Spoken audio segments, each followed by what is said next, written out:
ეს არის ისტორია ბრძოლის შესახებ. შეიძლება არ გჯერათ, თუმცა ეს არის ბრძოლა, რომელიც ყოველდღე იმართება ჩვენ ირგვლივ. ეს არის ბრძოლა ცხოვრებისეულ სიძნელეთა წინააღმდეგ. და ხანდახან ადამიანები ვერ იმარჯვებენ ამ ბრძოლაში. ხანდახან საერთოდ არ ხვდებათ საჩუქრები ნაძვის ხის ქვეშ შობის დილას. ან და დასაძინებლად მშივრები წვებიან, ან კიდევ საერთოდაც არ წვებიან, რადგან არც სახლი აქვთ და არც დასაძინებელი ადგილი.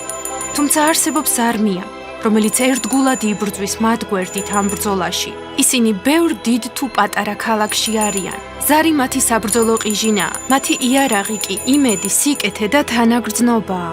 შემოგვიერთდით ყველგან, სადაც წითელი სათლებია, რადგან საშობაოდ ხსნის არმია სიყვარულით იბრძვის სიკეთისთვის და როცა გასცემთ, ამით ხსნის არმიის მხარდამხარ იბრძვით იმ ადამიანთა დასახმარებლად, რომელთაც ყველაზე მეტად სჭირდებათ თანადგომა.